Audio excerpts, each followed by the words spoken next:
Olá, meu nome é Willis Tapajós, sou da Company Web, empresa de consultoria e treinamento em governança, risco e conformidade. Vamos falar sobre gestão de risco corporativo com base no COSO, olhando os 17 princípios que norteiam o COSO. E nossa principal abordagem é como evitar perdas financeiras. Veja, onde estão os riscos? Estão em todo lugar. Quando eu penso em risco corporativo, nós vamos separar em riscos operacionais, riscos de comunicação e risco de conformidade. Agora, as origens dos eventos, dos riscos externos, interno, externo, riscos macroeconômicos, internos, risco de tecnologia, risco de processo, risco legal, risco externo. Então, os riscos estão espalhados. Risco das pessoas. Então, os riscos, eles fazem parte do negócio, é inerente ao negócio. Agora, como que nós podemos fazer uma governança, uma gestão mais assertiva? O COSO é um livro de melhores práticas que a SEC, que é equivalente à CVN aqui no Brasil,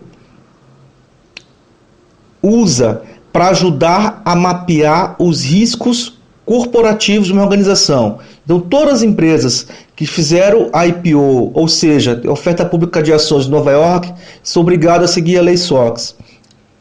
E a Lei SOX, para ela ser implementada, para você ficar em conformidade, é indicado o uso do livro COSO. Então, o livro COSO ele norteia os controles internos, gestão de risco das maiores empresas do mundo. E também as instituições sem fins lucrativos, empresas do governo. Então, por exemplo, o TCU, Tribunal de Contas da União, ele usa o COSO para ajudar a mapear os riscos na área do governo. Então, ele é utilizado tanto no mundo público quanto no mundo privado. Agora, olhando em perdas financeiras, o COSO ele quebrou em 17 princípios, onde nós precisamos olhar com muito carinho, com uma lupa, para ter melhor gestão de risco. E eu separei alguns pontos principais olhando em perda financeira. É claro, não vamos se limitar somente a esses pontos, mas já é um bom ponto de partida.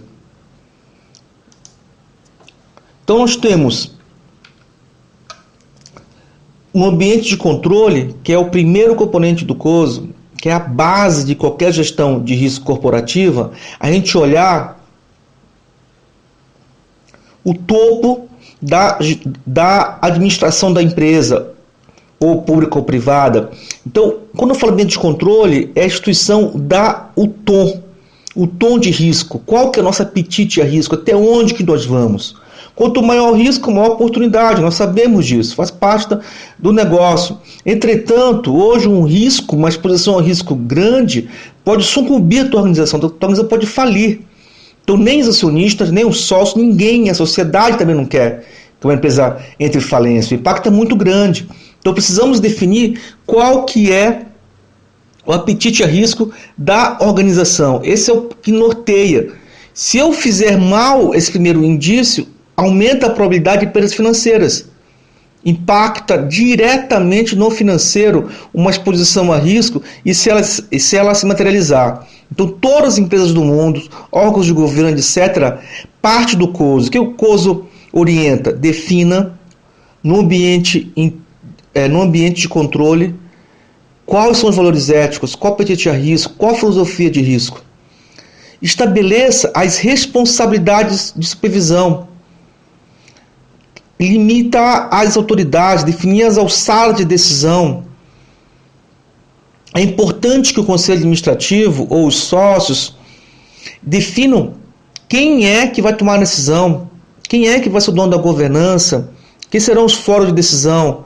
Se isso for mal estabelecido, também compromete, gera impacto financeiro. Eu vejo muitas instituições que o conselho administrativo ele não é um conselho com pessoas, a maioria deles, de formação de referência. Muitos são que foram indicados, ou é membro da família, mas que não tem a formação, não tem a prática.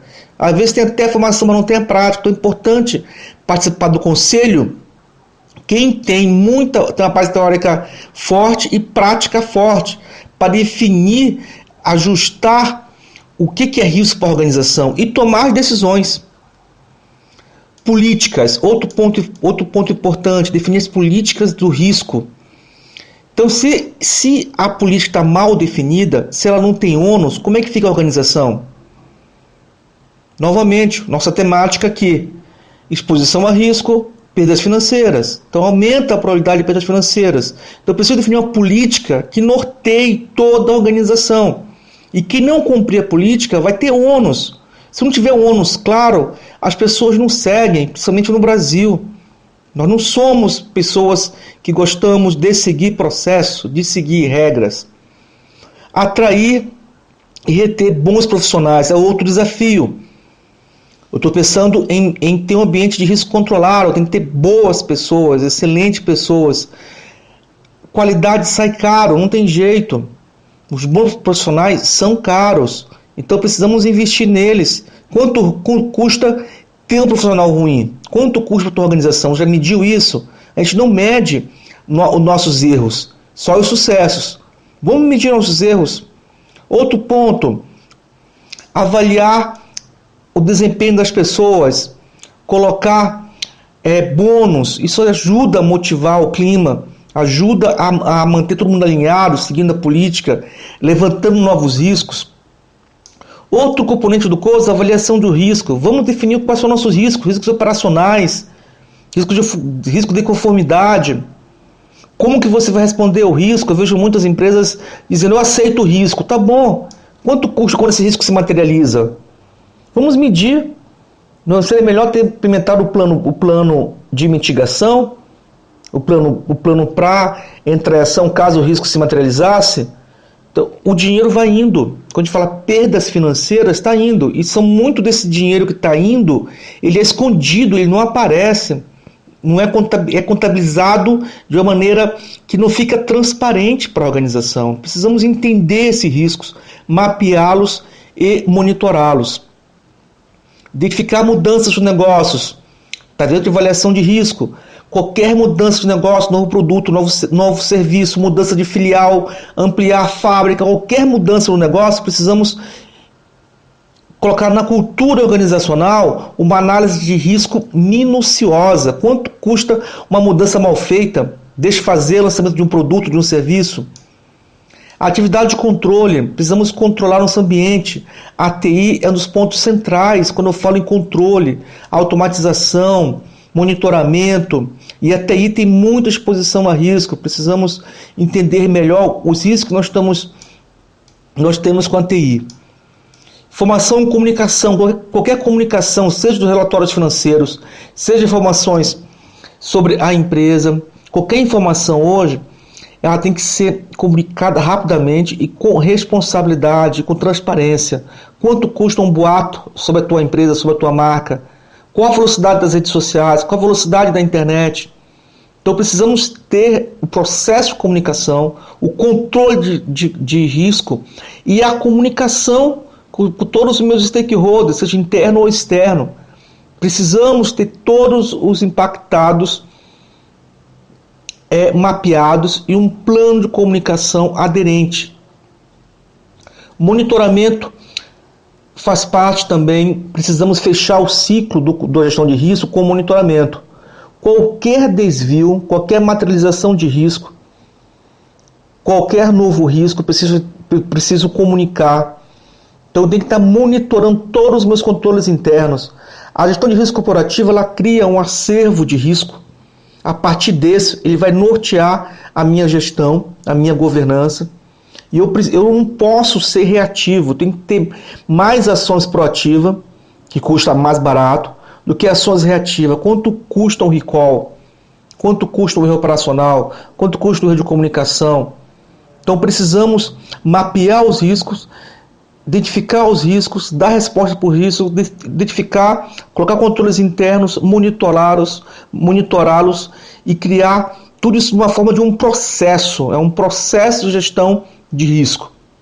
E com foco em evitar perdas financeiras e garantir a perenidade da organização, ou seja, que ela não quebre amanhã. Simplesmente isso. Ninguém quer que a empresa quebre, ninguém quer. Então precisamos desenvolver uma matriz de risco sólida para contribuir com a governança e com a sustentação da organização. Meu nome é Willis Tapajós. Nas minhas horas vagas eu gosto de fazer montanismo e em montanismo eu pratico muito gestão de risco. Eu adoro esse tema, eu acho que vale a pena vocês divulgar esse tema mais, criar a cultura de risco nas suas organizações e levar também para a vida pessoal. Nós no Brasil a gente não tem essa cultura de risco, a gente não enxerga risco, infelizmente. Então precisamos, quanto menor a quantidade de risco materializado, menores serão os problemas, menor o custo que nós temos. Qual o custo do Brasil? Qual o custo de fabricar um produto teu, de produzir um serviço seu? Qual a tua margem de contribuição? Quanto dinheiro a gente perde? Porque nós não estamos trabalhando fortemente gerenciamento de risco corporativo. Obrigado pela atenção. Para falar conosco, via o nosso e-mail, contato@companieweb.com.br ou via o nosso site. Obrigado pela atenção e sucesso!